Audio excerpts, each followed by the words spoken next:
Man, I'm just standing outside the change room. Thank you, Coach. We can see you. Good evening, everybody. Thank you so much for joining us for the post-match press conference after round 6. Congratulations, Jake. Anemi, can I ask that you kick us off?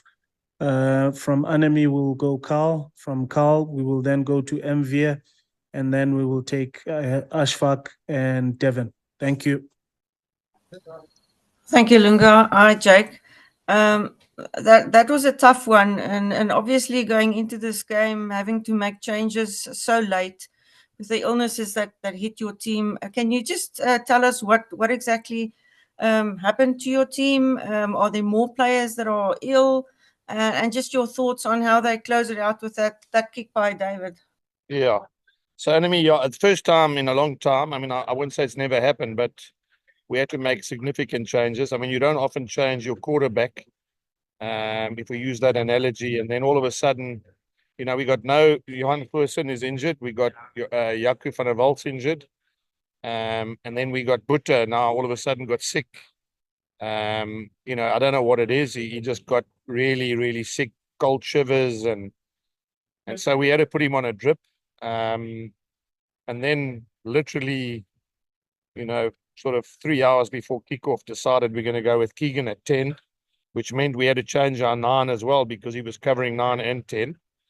And then we had to change our bench because all of a sudden we didn't have a reserve 10 if something happened. So, what I'm really happy about, Enemy, is that we found a way to adapt. Often sporting teams talk about you got to adapt and you got to be aware that you can't always control everything. And to get a result like that at the end of the game, obviously you can imagine the change room is obviously very, very buoyant and very happy, and a guy like Keegan is obviously over the moon that he could contribute, or as a starter as a 10.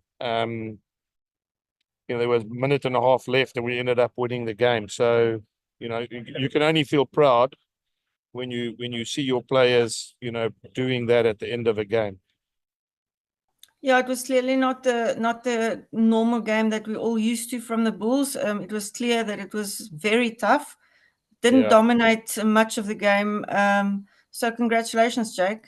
I think this was a tough one. Andy. Yeah, it was tough, but sometimes you got to win ugly. Sometimes you got to, I just think that they don't allow you to play much. I mean, you saw what happened with the Sharks. They kept the Sharks trialists as well, I think. I mean, they're a really good defensive team. They a lot of internationals in their team. So yeah, it was. I mean, it's obviously very pleasing because we were staring down the barrel for most of that game, and then we found a way to win. And often, you talk about sporting teams around the world. When you can find a way to win in a game like that, you can only be proud of the players. Thank you very much. Thanks, Annelie. Jake, congratulations. I think is in order. Talking about the dressing room, what was said at the end of the first half, because you dominated all the stats and everything, but you were still behind after those 2 early penalties? The message just was, we haven't even started playing properly and we're 9-3 down, and we could have quite easily been 9-6. We missed a penalty. So I just said to them, you got to believe you're going to win, and you got to believe once we start playing, we'll put them under pressure. And we could have, we got a disallowed try with Kanan, got a line break where we didn't finish with Kanan, where Kirtley went through. So we could have quite easily scored 4 tries in that second half. And I was just very positive about the fact that we hadn't started playing rugby. We made that first kickoff. We gave them 3 points from the kickoff. So we had given them literally 9 points on a plate, and we hadn't played any rugby. We hadn't got going. We looked nervous. So yeah, Carl, the message was quite simply just believe you can win. Start playing rugby. Start getting some sets together in terms of attack. And when we did that, we put them under pressure. So obviously, as I said to Anami, I'm very, very happy that we could pull that one through, because sometimes you need a little bit of hope, and you need a little bit of that kind of win because it just changes the mood of the team going into the next block. And what was the discussion? You said it was quite buoyant in the dressing room at the end of the match. What did you tell them there? Oh, well, I suppose the most important thing is that with a minute left, if you really believe you can win, then you will win. If I had a couple of players on the field that started doubting that we were going to lose that game, we probably would have lost it. So I praised them by the sheer ability that I picked up, that everyone was saying we're going to win this game. We lost last week, and at 15-10, we could quite easily have just chucked in the towel and said, "Oh, here we go again. We're going to go home tomorrow, and we've lost 2 on tour." So I just praised them about the fact that if there's a belief, and if you really genuinely believe as a group that you can win a game, even if there's a minute left, you will find a way. And that's what happened tonight. Appreciate it, sir. Thank you. Thanks, Carl. Mvia. Jake, congratulations. You've said many times 2 years ago you would have lost this game. I think you've proven your point here. But we talked earlier this week about scenario planning, and I've watched David Kriel and Keegan Johannes take shots at goal after practice and the likes. Scenario planning paid off this week, didn't it? Exactly, Mvia. I mean, I can't praise David enough. I mean, he plays 10, he plays 12, he plays 13, he plays 14, he's played 15 for us in big games. He's kicked goals for us when we've needed, and tonight's probably the biggest goal that he's kicked for us to win the game. So he's growing as a player. I mean, I looked at a stat which is phenomenal, and we're busy doing our honors board in our change room, and I think at this point in time, he's almost got 106 games of rugby for the Bulls, which is incredible. If you put all the Curry Cup and the Rainbow Cup and all those sort of games together, he's played over 100 times for the Bulls. And at the age of 24, that's phenomenal. So I'm happy for him. I mean, I can't praise him enough. And I'm talking about as a player. He's a professional. He trains hard. He's as I said, he's so versatile. You guys call Jan Hendrik the Swiss knife. I mean, he's, if he's a Swiss knife, he's probably the leather man. So the leather. Mhm. So yeah, I'm happy for him because I think he's worked so hard at his game. For him to kick that winning kick for us in the 4th year of his time with us at the Bulls is obviously going to make him such a better player. And his best position, do you think? You've played him at wing and inside centre, outside centre, fullback. Maybe he's a fly-off. Well, it was nearly tonight, Mvia. It was nearly happening. It was one of the debates I sort of had with the coaches. I thought maybe what we do is we just start him at 10 and put Harold at 12.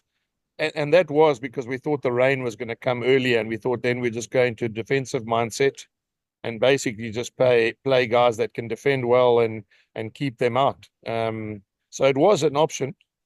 And that's how much confidence we have in him. I mean, that's, for us to put him at 10, we wouldn't be worried about it because he has the skills and he has the understanding of rugby. In fact, tonight, I actually said to him, you need to talk more than you've ever spoken tonight because Keegan's going to need to hear your voice all the time. And, between him and Kanan, they were very, very vocal on trying to help Keegan because you can imagine, it's like, as I said, you lose your quarterback and you don't lose him in the beginning of the week. You lose him literally 3 hours before kickoff. It can put a lot of pressure on a young guy. So I'm even happy for Keegan as well because other than the missed goal kick, I thought he was really solid. Well, again, congratulations, Jake. You pulled this one out of the fire. Well done. Thank you. Thanks, Mvia. Thank you. Ashfaq and then JJ to round it off. Thank you. Jake, in some ways, we're used to the Bulls playing this wonderful attacking rugby, Loftus on a hard pitch and sunny skies. But in many ways, does a win like tonight mean a bit more even because the growth of the team and looking ahead to the future and getting over that line in terms of a trophy? Exactly, Ashfaq. I'm so glad, and again, I mean, I respect the fact that we like to play on hard fields. We got people that can run from everywhere. We got, we've scored the most points in the competition for 3 years in a row. Tonight, we found another way of winning a game. And, don't underestimate, we scored 2 tries with 1 disallowed. They didn't score a try. So there's a lot more positives as well that we can take out. Is defensively how strong we were. attacking wise, how many opportunities we created with a different style of game that we had to play, especially as I said, without a quarterback who's not seasoned in that role. And that'll just make you stronger and stronger and stronger, because it just means, one of the things I said when I joined the Bulls is, we know what our DNA is, we know what our supporters want, we know what people expect from the Bulls, and that's never going to change. But we've got to find different ways to play the game, and tonight we found another way to play the game, and that means that the players will take a lot of confidence, because they themselves will know that we can't always rely on our running game. We're probably going to have to find another way to roll up our sleeves. And one of the messages for the players tonight, before we kicked off, is Keegan's at 10. He's not going to talk a lot. He doesn't want the ball unless you think it's good ball. So if you have to put the ball up your jumper and hold on to it for as long as you can, that's what you're going to have to do. And credit to Ulrich Lowe as well. I thought the way he captained tonight, for a young captain, because he is a young guy, was outstanding. The calmness, the way he communicated, the way that he, one of the interesting things is, first time in a long time, he went off for stitches and took the radio from the doctor and asked me about what he thought we needed to change. I mean, I've never experienced that, where a guy's getting stitches and he's busy talking to the coach about what he thinks we should do. So just shows a lot of maturity from his side. Just a quick one on Keegan. You see this solid day. The conditions were so tough, and the draws and all of that. And I thought he kicked also really well tactically. Got some good distance to push him back a bit. Yeah. No, Ashfaq, I know he was a 10 at school and he had played 10 before. So I said to him, let's put him in the deep end and see how he goes. And I know the result is one of those results. Had we lost, you guys would probably ask me different questions, but I've seen a lot of teams that have gone on to win competitions, win games like that. And they take a lot of confidence out of that, because you rearrange your backs, you rearrange your structure, and sometimes these wins, as you quite rightly say, Ashfaq, they're much bigger for the other peripheral factors than it is just the scoreboard. So we're very happy with pulling that one out of the fire, and we're very happy with the way that the guys who had to adapted. Thank you. Jake, you must be chuffed that the guys didn't get a red card this time. Yeah. But in all seriousness, a guy like Reinhard Ludwig also had a great game. Should have had 2 tries. And what went through your mind when Davey hit that kick through the poles? Yeah, look, Ludwig's growing and growing and growing. He reminds me a lot of Ruan Nokia, and I'm saying that from a point of view that he's now the line-out caller. He's responsible for, and our line-out wasn't good, guys. Our line-out wasn't good, and it doesn't matter whose fault it is, whether it's the throw, the reaction of the jumper, whether the lifter's not understanding the call, whether the caller is calling to the wrong place because he's under pressure. So I was very happy with Reinhard Ludwig, and the only way he's going to learn is to be in that situation. Let's not forget he's competing against an Italian lineup. I mean, there's Italian, both those locks have played for Italy. So I was happy with him, and what went through my mind, I genuinely, when we were 10-12 down, I actually said to the coaches, David been practicing a lot of these long-range penalties this week. And I said, won't it be interesting, or won't it be a surprise if David gets a penalty? Because we've taken the kickers off. We had no Buta then, and we had no Keegan. And I said, won't it be a stroke of luck if David hits a penalty from the halfway line and kicks it over? So, it wasn't the penalty that won us; it was the conversion. So, I'm obviously, I sort of predicted it, and I mean that I sort of was hoping that would be the end result, and it ended up being a try and a conversion. So very, very happy with that. Thanks, Jake. Travel safely home and enjoy the break. Thanks so much, guys. Thank you,